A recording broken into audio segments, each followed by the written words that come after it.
This is Beyond a Reasonable Doubt with your hosts, Mark Garrigus and Gary Smith. Take two. Go. Okay. GPS, how are you? I'm well. How are you, Mark? Very good. Busy week ahead, both for you and for me. Yeah, absolutely. You've got a bit of a headline-raising issue going on later this week, I hear.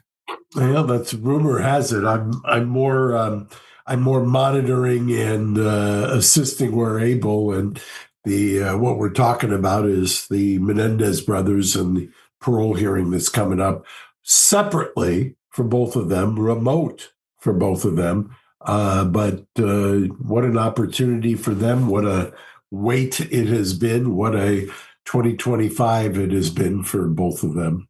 Yeah, absolutely. Been a lot of ups and downs, more ups than downs, I would say, but it's been a roller coaster. Yeah, it sure has. For those who aren't in the weeds, we started over 2 years ago. With the filing of the habeas, the Judge Ryan issuing the request for an informal reply, DA, and us working together, at least the previous DA and I, and then them moving for the resentencing, then the new DA taking the rather inexplicable position that he's been taking, although I had my own explanations for it.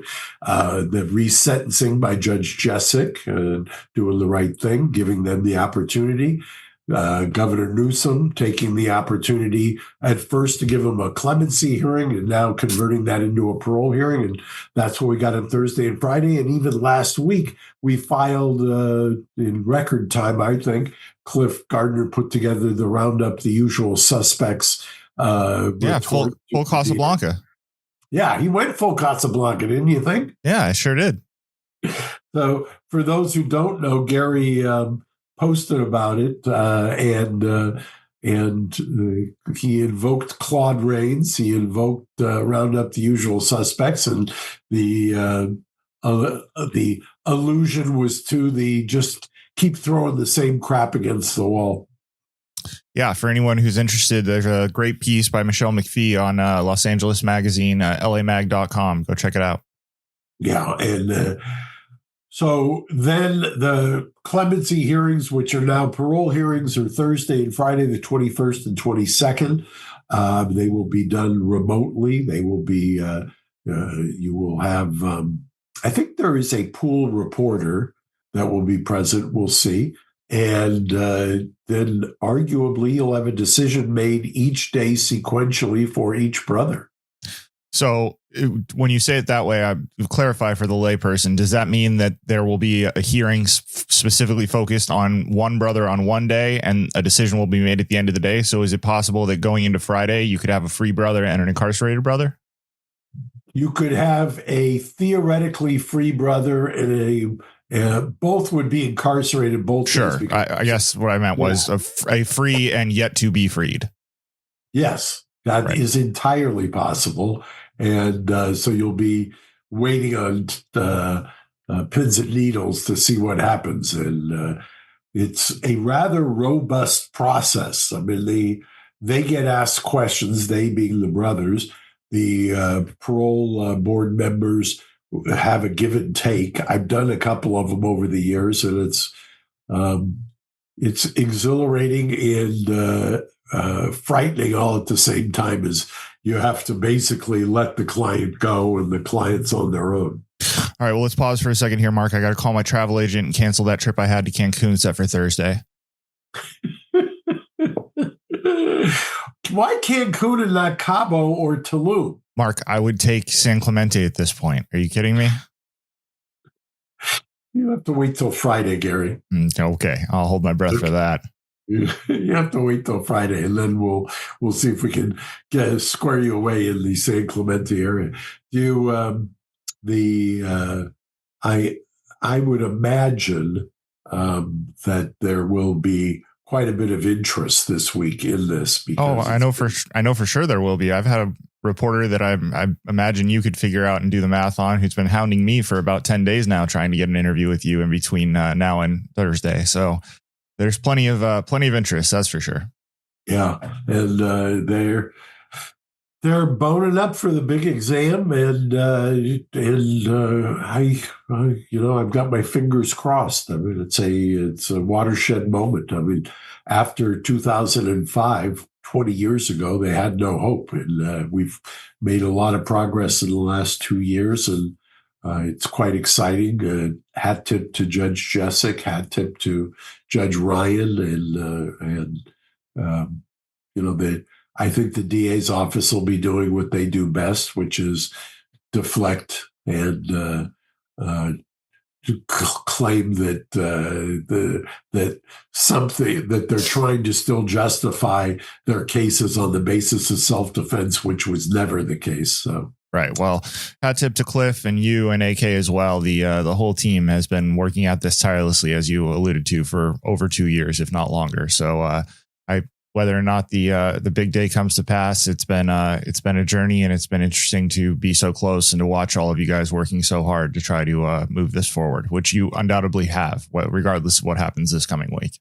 Well, I'm still very hopeful about this coming week. I'm still very hopeful about the habeas. I mean, the habeas, to me, they didn't raise anything in the opposition, and the two are separate in the sense that the habeas challenges the conviction itself, and so that is, I think we've made the prima facie case, obviously, because Judge Ryan has issued the order.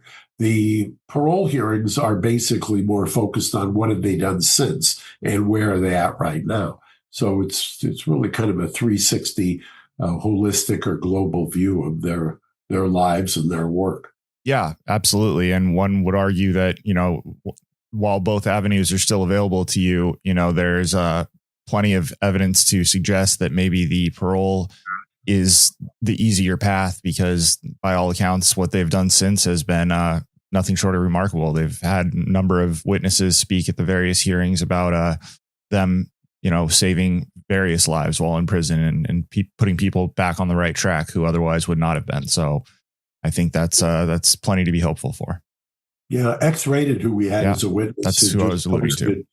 Posted recently him with his 2 kids, and he's had a remarkable kind of renaissance since he's been out. So that's gratifying. Yeah, from everyone who I've heard who was in the room when X-Rated testified, one of the things that really stuck with people a lot was the fact that he testified that he is now a father, and likely, if not certainly, would not have been if it wasn't for the brothers. So that's certainly something moving and powerful.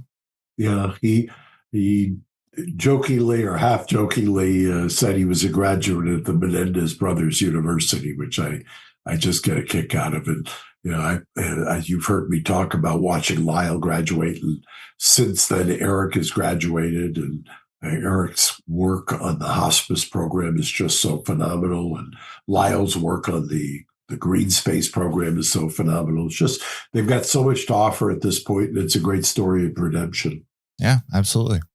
And who I'll be thinking of most are the 2 sisters, Terry, who testified at the resentencing hearing, and Joan, also, who testified earlier, Jose and Kitty's older sisters, and they desperately want them out, and I desperately for them want them out. So, along with all of the other family members, and Tammy, Eric's wife, and his daughter, and I mean, there's just, the family is wonderful. Anna Maria, Tamara, and Diane. I don't want to leave anybody out. Brian, my favorite Brian, who leaves no bodies behind. It's just a great, great family, and I'm very excited and hopeful for them. Yeah, absolutely. I've had the pleasure of meeting a few of them as well. They're lovely people. So I think everyone in our sphere is certainly rooting for them. Yeah, and with any luck, who knows, Gary? We may reconvene in person at Engine on Friday afternoon. I'm going to be in Cancun, but you have fun. Got it. I may be in Cabo, so we'll see. Oh. I'll send you. I'll get the roaming plan. I'll drop you on the way.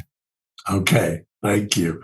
Gary, wait, do you want to end with the one? I love this little clip. I sent you a clip, and for a variety, here you go. see Judge Melody Leftbridge reading a verdict. I think he's out of Georgia, is he not?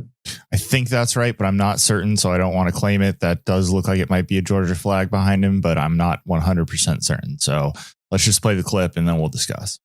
We, the jury, find the defendant guilty as to all 6 counts of the bill of indictment. Sheriff, will you please hand this to State's counsel and pass it over to... Wait, what?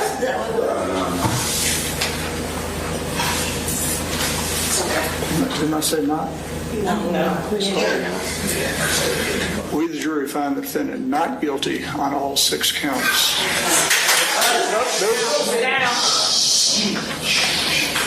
I apologize for my mispronunciation.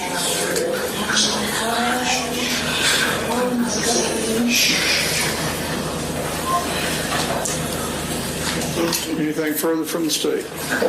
No, Your Honor. From the defense?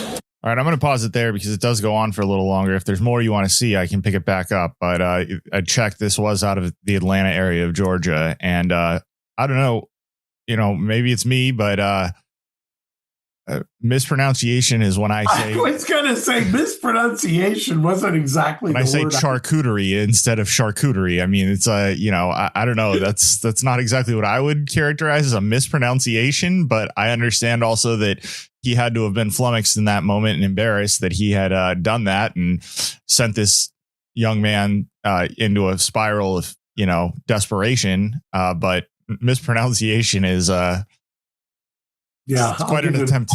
I'll give him a pass on that. But I think in watching that, and I've watched it a couple of times, I think the way he realized the mistake was not from obviously the defense of the prosecution. It was the jury. It was the jury. Wait, what? It's hard to see, that we don't have a wide shot of the courtroom at that point, but based on the decorum of the people and the indignation of the voices that you hear off screen, I'm quite certain that was the jury. Yeah, I think so as well.